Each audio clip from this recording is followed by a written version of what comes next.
Osmania university అనే పదం తెలంగాణ పదానికి ప్రత్యామ్నాయ పదం. తెలంగాణ అన్న, ఉస్మానియా యూనివర్సిటీ అన్న ఈ రెండు అవిభక్త కవపుల లాంటివి. ఈ మాట నేను చాలా అథారిటీతో మాట్లాడుతున్నా. 1917లో ప్రారంభించబడ్డ ఉస్మానియా యూనివర్సిటీ, ఏ నిజాం సర్కార్ ఈ ఉస్మానియా యూనివర్సిటీని ప్రారంభించిండో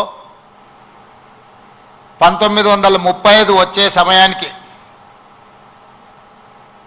నిజాం నవాబును పొగుడుతూ పాడడం కాదు, ఉస్మానియా యూనివర్సిటీ గడ్డ మీద నుంచి దేశ స్వతంత్రం కోసం పాడుతున్న వందే మాతరాన్ని పాడి వినిపించిన పివి నరసింహారావు గారి ఈ గడ్డ మీద నుంచే, ఈ ఉస్మానియా యూనివర్సిటీ నుంచే ధిక్కార స్వరాన్ని వినిపించిండు. 1938 సాయుధ రైతాంగ పోరాటానికి తండాలలో, గూడాలలో, మారుమూల పల్లెల్లో ఉన్న ఎర్రజెండ మోసిన వాళ్ళు ఎందరో మంది ఆనాడు ఉద్యమ బాట పట్టినప్పుడు కూడా ఈ ఉస్మానియా యూనివర్సిటీ అండగా నిలబడి ఆనాటి పోరాటాల మీద ఈ గడ్డ మీద చర్చ జరిగింది. ఆ అంశమే కాదు, ఈ ఉస్మానియా యూనివర్సిటీకి ఒక గొప్ప చరిత్ర ఉన్నది.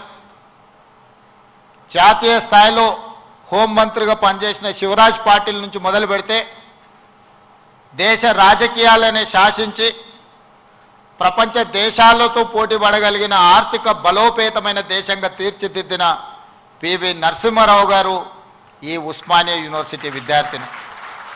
వీరే కాదు, తొలి తెలంగాణ ఉద్యమానికి నాయకత్వం వహించిన ఆనాటి